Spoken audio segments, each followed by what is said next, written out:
जा रहा है, कोई महाराष्ट्र की खबर नहीं ले रहा है। तो ये सारे के सारे जो चीज़ें हो रही हैं वो आज नकली गांधियों के द्वारा हो रही हैं। लेकिन आज हम बात करने वाले हैं असली गांधी के विषय में कि असली गांधी कैसे थे और क्या थे। मैं आप लोगों को बताऊं कि जो हमारे सत्य सनातन के जो रेगुलर दर्शक हैं उनको तो पता ही होगा कि हमने मोहनदास करमचंद गांधी के ऊपर बहुत सारी वीडियोस बनाई हैं और एक पूरी की पूरी प्लेलिस्ट है और गाजी महात्मा के बारे में हमने बहुत सारी बातें बताई हैं। लेकिन आज जो मैं आपको बताने जा रहा हूं वो एक पूरा का पूरा एक आर्टिकल है, वो पूरी की पूरी रिसर्च है। तो इसलिए मैं नकली गांधियों के विषय में नहीं बल्कि आज असली गांधी के विषय में बात करने का विषय है। और इसके अनुसार जो है जिन अपराधों के लिए आज आसाराम बापू जेल में है उससे भी भयानक सेक्स क्राइम किए हैं मोहनदास करमचंद गांधी ने। दक्षिण भारत में त्रावणकोर राज्य के प्रधानमंत्री ने गांधी को a most dangerous semi suppressed sex maniac तक कहा था, यानी कि बहुत डेंजरस है और सेक्स मैनियक यानी कि जो सेक्स के लिए बहुत ज्यादा अंदर से व्याकुल लोग होते हैं। इसकी तो सही सही हिंदी तो आप लोग ही मुझे बता पाएंगे। लेकिन इसमें आगे कहा गया है कि यह बात तो सभी जानते हैं कि सेक्स एक ऐसा विषय रहा है जिसने कि गांधी को आजीवन ही परेशान बनाए रखा है। संभवतः इस कारण उन्होंने इस विषय पर बहुत कुछ लिखा भी है। साथ ही आश्चर्य की बात यह भी है, यह बात बिल्कुल भी नहीं है कि इस विषय पर उनके सहयोगियों, परिजनों, करीबियों और लेखक पत्रकारों ने भी बहुत कुछ लिखा है। इस संबंध में यह भी कहा जा सकता है कि गांधी के करीबियों और उनकी छवि जो थी उसकी चिंता करने वालों ने ऐसी बहुत सारी जानकारियां मिटाई भी हैं और नष्ट भी की हैं जो कि गांधी के द्वारा अपने जीवन में सेक्स को लेकर के जो घटनाएं, जिन घटनाओं को अंजाम दिया गया था। ब्रिटेन के इतिहासकार जेड एडम्स शेड्स ने महात्मा गांधी के सेक्स जीवन पर लिखी किताब एक जारी की। किताब का नाम था गांधी नेकेड एम्बिशन। ब्रिटेन के इतिहासकार जेड एडम्स शेड्स ने महात्मा गांधी के सेक्स जीवन पर लिखी किताब में बहुत सारी बातें लिखी थी और उसमें उनकी सेक्स लाइफ कठोर प्रयोगों से भरी रही। इस विषय में भी उन्होंने बहुत सारे खुलासे किए थे। किताब में भारत के तथाकथित राष्ट्रपिता, वैसे तो जिस देश की जो संस्कृति है वो करोड़ों साल पुरानी हो, उसका बाप कोई 150 साल पुराना नहीं हो सकता, 100-150 साल पुराना नहीं हो सकता। लेकिन ये भी एक स्कैम था, ये नेहरू खानदान का एक स्कैम था ताकि वहां पर मोहनदास करमचंद गांधी को रखा जा सके और लोग किसी एक ऐसे फतेहाल फकीर के आगे नतमस्तक हो सके जिसके नाम पर वोट मांगी जा सके। किताब में महात्मा गांधी के यौन जीवन के विषय में बहुत कुछ लिखा गया। इसमें ऐसी बातें भी हैं जिन पर बहुत सारा विवाद भी हो सकता है। जेड एडम शेड्स का दावा है कि उन्होंने महात्मा गांधी के सैकड़ों खतों की छानबीन के बाद में इस किताब को लिखा है और इस दावे के साथ ही उन्होंने इस किताब को प्रकाशित भी किया है। इस किताब में यह बात कही गई है कि बुढ़ापे के दिनों में बापू कई जवान महिलाओं के साथ नहाते थे, निर्वस्त्र होकर के मालिश भी करवाते थे। लेखक यह भी दावा करता है कि वह अपनी शिष्याओं के साथ में सोते थे और कहा गया है कि ऐसे सबूत नहीं मिले जिनके आधार पर यह कहा जा सके कि उन महिलाओं के साथ में गांधी के यौन संबंध नहीं थे। गांधी के विश्वासों, शिक्षाओं और असामान्य निजी विचारों में पवित्रता एक ऐसा दुराग्रह लगती है जिसके परिणाम स्वरूप उनके विचित्र सेक्स जीवन की कहानियां सामने आती हैं। उनके इन विचारों का कड़ा विरोध उनके जीवन काल में शुरू हो गया था, लेकिन स्वतंत्रता संग्राम में जो उनकी भूमिका थी उसको उन्होंने बनाए रखा ताकि उनका जो पर्सनल लाइफ है और जो उनकी सेक्स लाइफ है उसके ऊपर कोई भी सवाल खड़ा ना कर सके। और इस भूमिका के कारण ही उनको किसी ने राष्ट्रपिता कहा तो किसी ने महात्मा, इस तरीके के बहुत सारे विभूषण से उनको सम्मानित भी किया जाने लगा और लंबे अरसे समय तक उनको केवल सम्मान की नजर से ही देखा गया। और ऐसे लोग जो होते हैं वो अक्सर इस सम्मान की भावना को पैदा भी कर लेते हैं। अब आपने देखा ही होगा, इस आर्टिकल की स्टार्टिंग में बताया गया कि किस प्रकार से जब जो आसाराम ने भी जो कांड नहीं किए हैं या राम रहीम ने भी जो कांड नहीं किए, रामपाल ने जो कांड नहीं किए, उससे बड़े कांड महात्मा गांधी ने कर चुके हैं। लेकिन वो छवि बनानी इसलिए जरूरी हो जाती है क्योंकि आप ये अगर छवि नहीं बना करके रखेंगे तो आपके ऊपर कोई भी आकर के सवाल खड़ा कर सकता है। अभी सम्मान उम्मान की तो भावना एक तरफ है, लेकिन जब ऐसी किताबें लिखी जा रही हैं, लिखी जा चुकी हैं और इनमें भी वो सारे खुलासे हो चुके हैं, तो ऐसे समय में क्या गांधी के विषय में बातों को करना जरूरी नहीं बन जाता है? बिल्कुल बनता है। इसी वजह से एक जगह पर यह भी जिक्र आता है कि जब उनके पिता मृत्युशैया पर थे तो उस समय पर गांधी सेक्स कर रहे थे। ये जानकर के बहुत ही आश्चर्यजनक लगेगा आपको कि स्वतंत्रता से पहले दक्षिण भारत में त्रावणकोर राज्य के जो प्रधानमंत्री रहे हैं उन्होंने इस विषय में भी बहुत बड़े बड़े खुलासे किए हैं।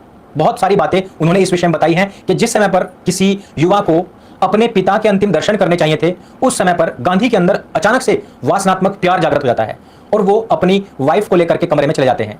जब उनके पिता अपनी अंतिम सांसें गिन रहे थे, उनका अंतिम बच्चा इस बात के 15 वर्ष के बाद में सन 1900 में पैदा हुआ था। और अब ब्रह्मचर्य के प्रयोग के नाम पर जो उनके सेक्स गेम थे उनके बारे में बात करते हैं। गांधी ब्रह्मचर्य को अपनी ही तरह से चुनौती दे रहे थे अपने बुढ़ापे में। वैसे चाणक्य जी ने बात कही है कि अगर आपको ब्रह्मचर्य के प्रयोग करने ही हैं तो युवावस्था में कीजिए, क्योंकि उस समय पर असली कंट्रोल देखने को मिलता है। यदि आप युवा हैं तो उस समय पर आपको पता लगता है कि आप इसको कंट्रोल कर सकते अथवा नहीं। बुढ़ापे में जब आपके अंदर की शक्तियां क्षीण हो जाएं, जब आपकी इच्छाएं समाप्त हो जाएं, उस समय पर आपको किसने कहा कि आप ब्रह्मचर्य के प्रयोग कीजिए? लेकिन गांधी बाबा जो हैं उसी समय पर अपने प्रयोग आरंभ करते हैं और उन्होंने अपने आश्रम में एक पूरी तरीके से सेक्स का प्रयोग शुरू कर दिया था। और वहां पर तब लड़के और लड़कियों का साथ रहना, नहाना और सोना जो था उस समय पर, उस समय की बात है जब तो इसके बारे में सोच भी नहीं सकते थे, उस समय पर भी ये सारे काम करने पड़ते थे। लेकिन अगर वो कोई सेक्स संबंध बात करते थे लड़के लड़कियां जिनको वहां पर सोने के लिए अलाउ किया जाता था, लेकिन अगर वो सोते समय या उसके बाद में इस प्रकार की बातें करते उनको दंडित किया जाता था। लेकिन महिलाओं और पुरुषों को अलग अलग रहना पड़े, पतियों को लेकर के गांधी की सलाह यह थी कि उन्हें अपनी पत्नियों के साथ एकांत में नहीं रहना चाहिए, और जब उन्हें काम संबंधी इच्छा सताए तो उनको ठंडे पानी से नहा लेना चाहिए। अब बताओ, और खुद वो क्या करते थे? खुद वो ऐसे समय में नग्न अवस्था में होकर के, नग्न अवस्था में लड़कियों के साथ में सोते थे और ब्रह्मचर्य के प्रयोग किया करते थे। ये नियम सभी के लिए नहीं थे। गांधी जी इसके अपवाद रहा करते थे। वो गांधी जी थे जो ठंडे पानी से नहीं नहाते थे बल्कि साथ में सोया करते थे। इवन सचिव की बहन के साथ निर्वस्त्र नहाते और सोते थे। गांधी के एक सचिव थे प्यारेलाल नैयर, उनकी एक सुंदर सी बहन थी सुशीला नैयर, और उनकी निजी चिकित्सक भी थी, और वे अपने बचपन से ही गांधी जी का ख्याल भी रखती थी, उनकी देखभाल भी करती थी। वो गांधी के साथ में नहाती भी थी और सोती भी थी। जब उनकी इस बात का विरोध किया गया तो उन्होंने स्पष्टीकरण दिया कि वे किस तरीके से अपनी पवित्रता बनाए रखते हैं। यानी कि पवित्रता बनाए रखनी है तो दूसरी लड़की के साथ में नंगा नहाना जरूरी है। वो कहते थे कि जब वह नहाती है तो मैं अपनी आंखों को पूरी तरीके से बंद रख लेता हूं। मुझे नहीं पता कि वो नग्न होकर नहाती है या फिर अपने अंडरवियर पहन करके नहाती है, पर मैं आवाजों को पहचान कर यह बात कह सकता हूं कि वह साबुन का इस्तेमाल तो करती है। कहा जाता है कि गांधी की इस तरीके की निजी सेवा करने को उनकी बहुत बड़ी कृपा समझा जाता था। इससे आश्रम में रहने वाली महिलाओं में ईर्ष्या का भाव भी पैदा होता था। अब आप सोचिए कि आज के समय में कुछ लोग कहते हैं कि भाई फलाने बाबा ने ऐसा कर दिया, फलाने बाबा ने ऐसा कर दिया, लेकिन वो बाबा जिसको आप नोट पर छापते हैं, जिसके बर्थडे के दिन आप छुट्टियां मनाते हैं, वो बाबा जिसको राष्ट्रपिता कह दिया जाता है, जो कि बहुत ही शर्म की बात है। मैं मानता हूं कि कोई भी जीवित अथवा मृत व्यक्ति इस भारत माता का लाल तो हो सकता है, इस राष्ट्र का बेटा तो हो सकता है, बेटी तो हो सकती है, लेकिन इसके माँ बाप नहीं हो सकते हैं। लेकिन ये मैंने बताया आपको कि गांधी खानदान का एक सबसे पहला और सबसे बड़ा स्कैम यही था कि उन्होंने एक व्यक्ति को जिसका जीवन स्वयं इतने सारे, मैं कहूंगा कि गलत प्रयोगों से भरा हुआ था, उसको हमारा बापू बना करके छोड़कर चले गए। और उसके नाम पर यही नहीं उसके नाम पर Nehru plus Muslim equal to Gandhi वाली जो इक्वेशन देकर के गए हैं, उससे ये देश बहुत ज्यादा त्रस्त है। कस्तूरबा की मौत के बाद जैसे उनकी उम्र बढ़ी तब उनके पास बहुत सारी महिलाएं आने लगी। अच्छा, आपने इस्लाम के संस्थापक के विषय में सुना होगा कि जब उनकी जो पहली बीवी थी, जब वो बूढ़ी होकर के मर गई थी, तो उसके बाद में उनकी जो सेक्स लाइफ थी वो पूरी तरीके से ओपन हो गई थी, क्योंकि जो वाइफ थी वो कुछ करने नहीं देती थी। लेकिन उन्होंने फिर 6 साल, 9 साल, 22 साल, 21 साल, 50 साल जो उनको फंसा उसके साथ में उन्होंने निकाह किया, और उससे भी अलग बहुत सारी उनकी रखेल भी बहुत सारी थी। उसी प्रकार का एक पैगंबर, एक नबी बनने का पूरा प्रयास किया मोहनदास करमचंद गांधी ने। अगर ये बात कही जाए इन सभी पुस्तकों, इन सभी आर्टिकल्स के आधार पर, तो शायद गलत नहीं होंगी। तो आर्टिकल कहता है कि बहुत सारी महिलाओं के पास में आने लगी और वे किसी भी महिला को अपने साथ सोने का मौका दे सकते थे, लेकिन महिलाओं के लिए आश्रम का यह नियम था कि वे अपने पतियों के साथ भी नहीं सो सकती थी। के बिस्तर में भी महिलाएं रहती होंगी और तब भी वो प्रयोग करते ही रहते होंगे। इस तरह का विवरण उनके पत्रों में भी मिलता है, जिससे लगता है कि यह स्थिति स्ट्रिप्टीज या नॉन कॉन्टैक्ट सेक्सुअल एक्टिविटी जैसी रहती होगी। संभव है कि कई और अधिक खुलेपन को दर्शाने वाले पत्रों को नष्ट भी कर दिया गया होगा, लेकिन सेक्स की चाह जगाने वाले एक पत्र में यह लिखा गया है कि वीणा का मेरे साथ सोना एक आकस्मिक घटना कही जा सकती है। बस इतना ही कहा जा सकता है कि वह मेरे साथ लिपट करके सोई थी। अब आप खुद ही समझ सकते हैं दोस्तों कि गांधी के प्रयोग का मूल क्या केवल उनके करीब और लिपट कर सोने तक ही सीमित रहा होगा। 35 साल की सुशील और 18 साल की पोती मनु दोनों के ही साथ में नंगे सोने के शौकीन थे बापू। वर्ष 1947 में सुशीला 33 साल की हो गई थी। उनकी जगह गांधी के बिस्तर में तय की गई। स्वतंत्रता से पहले के सांप्रदायिक दंगों के समय में बंगाल में गांधी ने अपने 18 वर्षीय पोती मनु को बुला भेजा और उसके साथ में वो सोने लगे। उन्होंने उससे कहा, हम दोनों ही मुस्लिमों के हाथों मारे जा सकते हैं, इसलिए हमें अपनी पवित्रता का सर्वश्रेष्ठ परीक्षण करना चाहिए। हमें अपना सर्वाधिक पवित्र बलिदान करना चाहिए और अब हम दोनों को नंगे सोना शुरू कर देना चाहिए। ये अक्षरशः उनकी बातें हैं जो पुस्तक में और आर्टिकल में स्पष्ट रूप से दी गई हैं। उन्होंने ब्रह्मचारी की एक नई ही परिभाषा गढ़ दी थी, जिसमें कभी कोई वासनात्मक भाव ना हो और जो हमेशा ही ईश्वर भक्ति में तल्लीन रहता हो, वह किसी भी प्रकार से चेतन या अचेतन में स्खलित नहीं हो सकता है। वह नंगी महिलाओं के साथ नंगा सो सकता है। महिलाएं चाहे जितनी सुंदर हों, पर वह किसी भी तरह से सेक्स के प्रति उत्तेजित नहीं हो सकता है। वह व्यक्ति प्रतिदिन और निरंतर ईश्वर की ओर प्रगति कर सकता है और उसका प्रत्येक कार्य ईश्वर के प्रति किया जाता है और अन्य किसी के लिए भी नहीं। अब बहुत सारे लोग ये भी कह सकते हैं कि भाई मोहनदास करमचंद गांधी का जो लेवल था वो बहुत ऊंचा था। अंकुर आर्य जैसे लोग इस बात को नहीं समझ सकते हैं। ठीक है, हो सकता है, लेकिन क्या मोहनदास करमचंद गांधी ने यह तय कर लिया था, यह स्पष्ट कर लिया था, यह जांच परख लिया था कि जिनके साथ में वो खुद सो रहे हैं क्या उनका वो लेवल था, क्या उन लड़कियों का वो लेवल था? ऐसा उन्होंने कभी नहीं किया, क्योंकि अगर वो करते तो बताते कि औरों का स्तर क्या है और मेरा स्तर क्या है। लेकिन इस प्रकार से उन्होंने कुछ नहीं बताया। उन्होंने केवल अपने ब्रह्मचर्य के प्रयोग किए, ना कि औरों के भी। औरों के क्या प्रयोग रहे हैं, औरों के क्या एक्सपीरियंसेस रहे हैं, वो किस किताब में है, वो कहीं पर नहीं है। आप जरा सोचिए, कई बार ये बात सामने आती है कि भाई शरीर स्त्री हो या पुरुष हो, दोनों का ही समान है। अब दोनों का समान है तो दोनों के अंदर ही सेक्सुअल डिजायर्स जो है वो इक्वल की होंगी।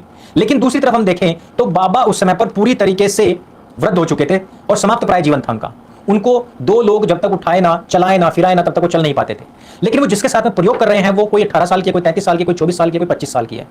और वो है जो पूर्व में विवाहिता भी हैं, अर्थात उनका जो वैवाहिक जीवन होता है, जो सांसारिक जीवन है, जो आपसी संबंध है स्त्री पुरुष का, वो उसको कर भी चुके होंगे। लेकिन ऐसे में वो बापू के साथ में जब रहते होंगे तो क्या उनके अंदर इच्छाएं जागृत नहीं होती होंगी? क्या वो उस समय पर ब्रह्मचर्य को जारी रख पाए होंगे? क्या ये गाजी के द्वारा उन महिलाओं, लड़कियों के ऊपर कोई अत्याचार नहीं था? मैंने अभी सुना कि अभी 9-10 साल पहले बलात्कार के नियम बदले हैं। बलात्कार का अर्थ यही नहीं कि सेक्सुअल इंटरकोर्स ही हो, बल्कि आप यदि जो प्राइवेट पार्ट है उसको टच भी करते हैं, यदि कोशिश तक भी करते हैं, तो वो भी रेप माना जाएगा। अब आप सोचिए कि गाजी और एक लड़की पूरी तरीके से निर्वस्त्र सो रहे हैं, और क्या उस समय पर आवश्यक नहीं है इंटरकोर्स ही हो, बहुत सारी और भी चीजें हो सकती हैं, टच भी हो सकता है, लेकिन वो रेप में काउंट होता।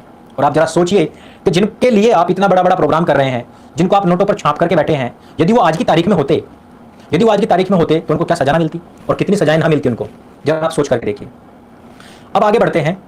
अब कहते हैं, इसलिए कहा जा सकता है कि गांधी जी पवित्रता के विचार को अपने निजी आदतों के तौर पर अपने आप ही परिभाषित कर लिया करते थे, औरों के विचार नहीं लिया करते थे, क्योंकि वो एक बहुत बड़ी हस्ती थे। आम जनमानस में, आम लड़कियों में, महिलाओं में उनके प्रति आकर्षण होना बहुत स्वाभाविक सी बात है। जो अज्ञान महिलाएं रही होंगी उनमें उनके प्रति आकर्षण भी रहा होगा। अब यहां तक तो उनके विचार आध्यात्मिक थे, कहा जा सकता है, जैसे कि मैंने भी बताया कि हो सकता है कुछ लोग कहें कि आध्यात्मिक विचार थे। लेकिन स्वतंत्रता से पहले भारत जो भयानक उथल पुथल देख रहा था, उन्होंने खुद ही तय कर लिया था कि उनके सेक्स प्रयोगों की का बहुत बड़ा राष्ट्रीय महत्व भी है। जब वो जवान थे, जब उनके पिताजी मर चुके थे, उस टाइम पर तो वो जवान थे, तब भी वो अंदर कमरे में सेक्स के प्रयोग ही कर रहे थे। गाजी का कहना था कि मैं कहता हूं एक देश की वास्तविक सेवा इस तरह के आचरण में है, लेकिन जब वे अपने दंभ में अधिक साहसी हो जाते थे, तब गांधी के इस व्यवहार पर व्यापक चर्चा भी होती थी, और प्रमुख राजनीतिज्ञ तथा उनके परिजन इसकी बहुत आलोचना भी किया करते थे, जब वो कहा करते थे कि सेक्सुअल लाइफ ऐसी होनी चाहिए। उनके स्टाफ ने के कुछ लोगों ने इस्तीफा भी दे दिया था, और इन लोगों में वो 2 संपादक भी शामिल थे जिन्होंने लड़कियों के साथ सोने के भाषणों को छापना बंद कर दिया था। लेकिन इस प्रयोग को आगे बढ़ाने के लिए गांधी ने आपत्तियों का ही सहारा लिया और कहा, अगर मैं मनु को अपने साथ नहीं सोने देता हूं, और हालांकि मैं इसे अनिवार्य मानता हूं कि उसे यह बात करनी चाहिए, काम करना चाहिए, तो क्या यह मुझ में कमजोरी की निशानी नहीं माना जाएगा? ये तो मेरी कमजोरी होगी अगर मैं मना कर दूं कि मनु मेरे साथ ना सोए। पोते की पत्नी के साथ भी गाजी ने प्रयोग किए इस प्रकार के भी दस्तावेज हैं। स्वतंत्रता से पहले जब गाजी का कारवां चल रहा था, तब उसमें उनके पोते कनू गांधी की 18 वर्षीय पत्नी आभा भी शामिल हो गई थी, और अगस्त के अंत तक वे दोनों के साथ में सोने लगे थे। जब जनवरी 1948 में गांधी की हत्या हुई, तब भी दोनों लड़कियां उनके दोनों ओर ही थी। गाजी की अंतिम वर्षों में मनु लगातार उनके साथ ही बनी रही, लेकिन बाद में परिजनों ने मनु को इस दृश्य से हटा लिया था। तब गांधी ने अपने बेटे और मनु के पिता देवदास को लिखा था कि मैंने उससे कहा था कि वह मेरे साथ सोने के बारे में लिखे, लेकिन गांधी की छवि की चिंता करने वाले लोगों ने उनके इस जीवन के पहलू को दृश्य पटल से ही गायब कर दिया। यानी गांधी खुद भी चाहता था कि उसकी पोती उन एक्सपीरियंसेस को लिखे। गांधी जी के बेटे देवदास मनु को दिल्ली स्टेशन ले गए, जहां उन्होंने उनसे कहा कि वह पूरी तरीके से अपना मुंह बंद करके रखे। 70 के दशक में जब सुशीला नैयर से ब्रह्मचर्य प्रयोग को लेकर के सवाल किए गए, तो उनका कहना था कि गांधी के व्यवहार की आलोचना के जवाब में ब्रह्मचर्य प्रयोग को उनकी जीवन शैली का एक हिस्सा माना जाना चाहिए। बाद में जब लोगों ने उनके महिलाओं के साथ में शारीरिक संबंध, जिसमें मनु के साथ, आभा के साथ और मेरे साथ को लेकर के सवाल करने शुरू किए, तो ब्रह्मचर्य प्रयोग का विचार विकसित किया गया। इससे पहले के दिनों में इसे ब्रह्मचर्य प्रयोग कहने का कोई सवाल ही नहीं होता था। यानी कि गाजी की प्रतिष्ठा को दांव पर लगने से बचाने के लिए बहुत सारा कुछ फैब्रिकेट करके ऊपर से क्रीम लिपापोती की गई थी। हालांकि इसको लेकर के आमतौर पर चर्चा होती थी और इसे गांधी की प्रतिष्ठा के लिए नुकसानदेह माना जाता था, लेकिन उनके सेक्सुअल बिहेवियर की उनकी मृत्यु के बाद भी लंबे समय तक अनदेखी की गई, और वो सारी चीजें जो थी वो एक साइड छिपा करके रख दी गई। यह तो संभव हो सका, यह तो जब संभव हो सका कि हम सूचनाओं के आधार पर गांधी की एक संपूर्ण तस्वीर बनाने की कोशिश करते हैं, और जितने भी उस समय के लेखक थे, उनकी जितनी भी बुक्स थी, उनका निचोड़ यदि हम निकालते हैं तो उनकी ये जो छवि है वो सामने आती है, जो कि जन जन तक पहुंचनी अत्यंत आवश्यक भी है, क्योंकि वो सत्य के प्रयोग भी करते थे, और उनके सच को भी यदि छिपाया गया तो ये भी बहुत गलत बात होगी हमारे देश के आज के युवाओं के लिए। और इस तस्वीर का सबसे प्रमुख भाग है कि उन्हें अपनी काम वासना की ताकत में बहुत अधिक विश्वास था। यह उनके लिए एक बड़े दुख की बात हो सकती है कि स्वतंत्रता के समय ज्यादातर राजनीतिज्ञों ने उन्हें पहले से ही हाशिए पर डाल दिया था। कारण साफ था कि उनके ब्रह्मचर्य की तपस्या भी भारत को एकजुट नहीं कर सकी, और कांग्रेस पार्टी के सत्ता के दलालों ने स्वतंत्रता की सारी शर्तों को तय कर लिया स्वयं से ही। बहुत से लोगों का कहना है कि जब उन्हें कस्तूरबा के प्रति घृणा पैदा हुई तो इसका एक कारण यह भी था कि वे 3 बच्चों की अशिक्षित मां थी, और संभवतः इस कारण से उनके साथ वो सोते भी नहीं थे। क्या यह संभव नहीं है कि वो ब्रह्मचर्य अपनाने के नाम पर कस्तूरबा को अपना साथी बनाना पसंद कर सकते थे? बिल्कुल संभव था। 1882 में जब मोहनदास का कस्तूरबा के साथ में विवाह हुआ, तब वे 13 और कस्तूरबा 14 साल की थी।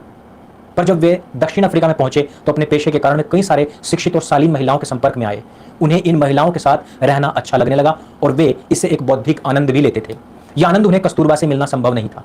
इस दौरान कम से कम 1 दर्जन महिलाएं उनके निकट संपर्क में आई और उनमें से 6 महिलाएं ऐसी थी जिनकी जीवन शैली पाश्चात्य थी। इन महिलाओं में Graham Polak, Nilla Cram Cook, Madeleine Slade जिसे मीरा बेन के नाम से भी जाना जाता है, मार्गेट स्पीगल, सोंजा स्केलेशन और ईस्टर फियरिंग ये महिलाएं थी। जो भारतीय महिलाओं के करीब आई उनमें से श्रीमती प्रभादेवी जो कि जयप्रकाश नारायण की पत्नी थी, कंचन शाह, प्रेमाबेन कंटक, सुशीला नैयर और उनके पोते जयसुख लाल गांधी की पत्नी मनु गांधी, अवा गांधी और सरला देवी चौधरानी जो कि कवि रविंद्रनाथ टैगोर की भतीजी थी। टैगोर की मां श्रीमती स्वर्णा कुमारी देवी गांधी और सरला देवी चौधरानी के 2 साल तक संबंध रहे थे और गांधी ने यह बात खुद मानी कि सरला देवी के साथ उनके संबंध काम वासना के करीब थे।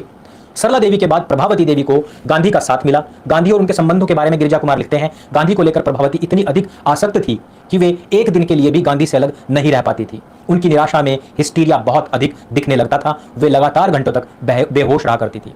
इस मामले में एमवी कामत लिखते हैं कि अपने ही तरीके से और बिना इसका अर्थ रखे गांधी ने कई जिंदगियों को बर्बाद कर दिया था। जब उन्हें आगा खान पैलेस में कैद करके रखा गया था तब उनका कस्तूरबा के साथ मेल मिलाप हुआ। गांधी मरने के बाद ही प्रभावती अपने पति गांधी के मरने के बाद में ही प्रभावती अपने पति के साथ सहज जीवन बिता सकी। इतना तक नहीं बिता सकी।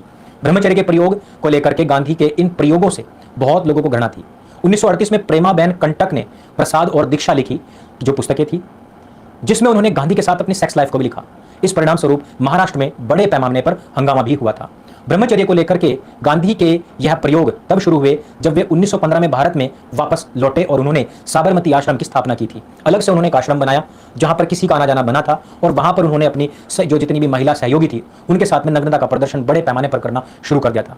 इसके परिणाम स्वरूप आश्रम के अन्य सदस्यों में भी बहुत ज्यादा नाराजगी फैल चुकी थी।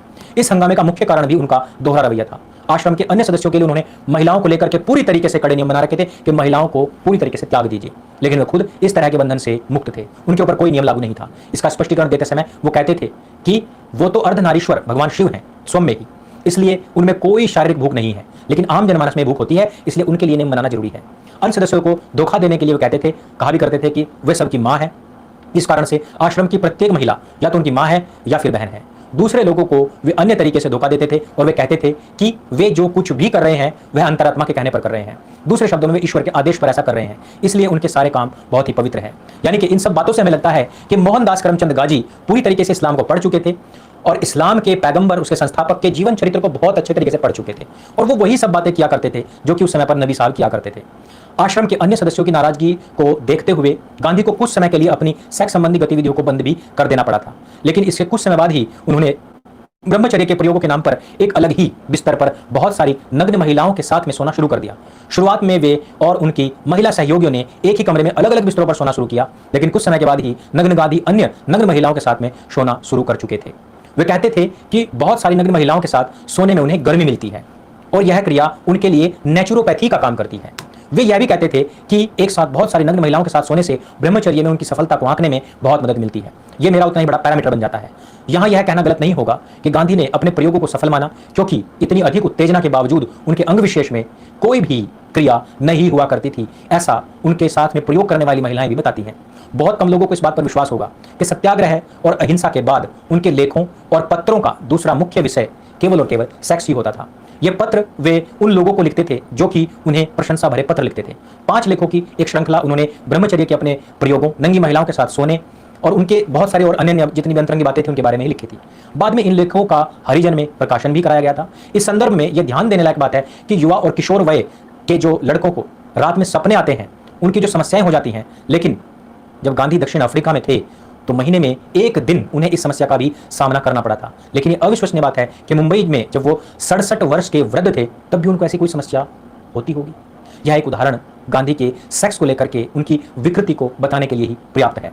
यह बात खुद गांधी ने स्वीकार की है कि अपनी मृत्यु तक वे अपनी सेक्स संबंधी विकृति पर काबू नहीं पा सके। वो स्वयं इस बात को स्वीकारते भी हैं। गांधी के अनुसार सक्रिय ब्रह्मचर्य वह होता है जब विपरीत सेक्स की मौजूदगी में भी आप खुद पर नियंत्रण प्राप्त कर सकें। गांधी ने अपने ये प्रयोग बहुत सारी महिलाओं के साथ किए, जिनमें से एक उनके पोते कनु गांधी की 16 वर्षीय पत्नी आभा भी थी। और इसी प्रकार से उनके अलग अलग विषयों में बहुत सारी बातें हैं। 1946 में गांधी नोआखाली गए और उस समय पर मनु उनके साथ में सोती थी। वे उस समय कहा करते थे कि नग्न मनु के साथ उन्हें नग्न सोने से बहुत अधिक लाभ होता है, इससे उन्हें देश विभाजन और हिंदू मुस्लिम एकता जैसी गंभीर समस्याओं पर विचार करने में मदद मिलती है। वो कहा करते थे कि वे मनु के साथ उसकी मां की तरह सोते हैं और आभा और मनु उनके चलने का सहारा है। क्या कभी किसी मां को किसी बेटी के साथ में नग्न अवस्था में सोते हुए देखा है? लेकिन गांधी की परिभाषाएं बड़ी अजीब किस्म की हुआ करती थी। वो उनकी मां बन जाया करते थे। मनु शादीशुदा थी और उनके पति का नाम सुरेंद्र मशरूवाला था। मार्च 1945 में उन्होंने प्रेस रिपोर्ट्स में कहा कि नग्न आभा और मनु के साथ सोकर उन्हें ब्रह्मचर्य के अपने अलग ही प्रयोग मिलते हैं। अब देखिए, इस प्रयोग में कस्तूरबा के साथ मिला करते थे और बताया भी करते थे, लेकिन तब इस प्रकार के जो परिणाम हुआ करते थे कस्तूरबा के साथ तो परिणाम नहीं आते थे जैसे कि उन अन्य युवा लड़कियों के साथ में आते थे। स्वाभाविक सी बात है कि इन बातों से गांधी की तीखी आलोचना बहुत हुई और ब्रह्मचर्य के नाम पर सेक्स की विकृति से उनके जितने भी करीबी सहयोगी थे वो सब बहुत नाराज थे। एक दिन उनके स्टेनोग्राफर आरपी परशुराम ने उन्हें नग्न मनु के साथ लेटे हुए देख लिया तो उन्होंने अपना इस्तीफा दे दिया और वहां से चले गए। उनको गांधी का जवाब था कि वो जो चाहते हैं वह करने के लिए स्वतंत्र हैं, वे आश्रम में रहें या जाएं। अच्छा, आपने भी देखा होगी बॉबी देओल की एक सीरीज आई आश्रम। मुझे लगता है कि ये जो आश्रम सीरीज बनाई है, यदि वो मोहनदास करमचंद गाजी के ऊपर बनती तो शायद ज्यादा अच्छी चलती। अभी तो वो इतनी चल नहीं पा रही है, लेकिन गाजी के ऊपर यदि उनके वास्तविक जीवन के ऊपर बनती तो बहुत अच्छी चलती। निर्मल कुमार बसु गांधी के विषय में गांधी के बहुत ही करीबी सहयोगी थे और गांधी के नोआखाली दौरे पर वे उनके साथ में ही थे। 17 दिसंबर की रात को एक अनोखी घटना घटी जिसमें निर्मल कुमार को गांधी का कट्टर आलोचक बना दिया। उस रात भी गांधी सामान्यतः नग्न मनु और सुशीला नैयर के साथ में सो रहे थे। भोर होने से पहले उन्हें ऐसा लगा कि जिस कमरे में गांधी और मनु सुशीला के साथ में सो रहे थे उसमें कुछ आश्चर्यजनक अस्वाभाविक बात हो गई है। उन्होंने देखा कि गांधी तीखी आवाज में चिल्ला रहे थे और अपने माथे को दोनों हाथों से पीट रहे थे। ना तो मनु और ना ही सुशीला ने कभी इस बात का जिक्र किया कि उस रात में क्या हुआ था, लेकिन इस बात का अंदाजा लगना बहुत कठिन नहीं है कि संभवतः ही क्या हुआ होगा। ज्यादातर संभावना इस बात की रही होगी कि गांधी ने सुशीला के साथ सेक्स संबंध बनाने की जबरदस्ती की होगी, लेकिन उन्होंने अनिच्छुक सुशीला से जबरदस्ती जब करनी चाहिए तो उन्होंने उनको रोकने की कोशिश की होगी और इस बात से नाराज होकर के गांधी ने चीखना और चिल्लाना शुरू कर दिया क्योंकि सुशीला उस समय पर मदद के लिए चिल्ला रही होंगी। लेखक और ब्रॉडकास्टर जेड एडम्स ने गांधी की सेक्स लाइफ के बारे में सच्ची जानकारी देने की जो बात अपनी नवीनतम पुस्तक में कही है, उनका दावा है कि इस किताब को लिखने से पहले उन्होंने गांधी के जीवन पर लिखी सबसे महत्वपूर्ण पुस्तकों को पढ़ा है और उसके बाद ही कोई बात लिखी गई है। अर्थात वो पूर्ण प्रमाणिक होने की बात करते हैं कि यह जो भी बातें हमने इस पुस्तक में लिखी है वो सारी की सारी पूर्ण प्रमाणिक है। अर्थात जो हम इस आर्टिकल के माध्यम से आप लोगों को बताना चाहते हैं, यह सारी बातें जो हैं वो पूर्ण प्रमाणिक हैं और उन्हीं के आधार पर हमने आपको ये बातें बताई हैं। अब आप स्वयं विचार कीजिए कि क्या 1948 में जो कुछ भी हुआ, पंडित नाथूराम गोडसे जी ने जो कुछ भी किया वो क्या सही था अथवा गलत था? क्या हमारे नोटों के ऊपर ऐसे व्यक्ति का फोटो आना चाहिए? क्या ऐसे व्यक्ति को हमें अपना आदर्श मानना चाहिए? क्या ऐसे व्यक्ति के विषय में हमें पढ़ाया जाना चाहिए? और क्या ऐसे व्यक्ति के विषय में हमें अधूरा पढ़ाया जाना चाहिए अथवा पूरा पूरा पढ़ाया जाना चाहिए? ये बहुत सारी ऐसी बातें हैं जो आप लोगों को नीचे कमेंट में आकर के उसका जवाब देना होगा, क्योंकि यह जो बात है वो कोई छोटी मोटी बात नहीं है। हमारे देश की एक बहुत बड़ी विशाल जनसंख्या जिसमें लड़के भी हैं, जिसमें लड़कियां भी हैं, उनके विषय में है, उनके भविष्य के विषय में है। इसलिए आप लोगों को इस विषय में बात करनी अत्यंत आवश्यक है कि जिसको हम आदर्श मानते हैं उसका वास्तविक जीवन क्या है। तो इस वीडियो में सिर्फ इतना ही। अगर ये वीडियो आपको अच्छी लगे तो उसको जन जन तक पहुंचाइए। सत्य सनातन आपका अपना प्लेटफॉर्म है, इसको सब्सक्राइब कीजिए और सबसे सब्सक्राइब भी कराइए। और यदि आप हमें किसी भी प्रकार से सहायता करना चाहते हैं तो हमारी इस वीडियो से पूर्व के जितने भी वीडियोज हैं उनके पिन कमेंट में लिंक दिया है, वहां पर जाकर के आप हमें सपोर्ट कर सकते हैं। जिस भी प्रकार से आप चाहें, जितना भी चाहें वो सपोर्ट आप कर सकते हैं। आपकी हर प्रकार की सपोर्ट की सत्य सनातन को आवश्यकता है। आपका बहुत बहुत धन्यवाद। शुभ रात्रि।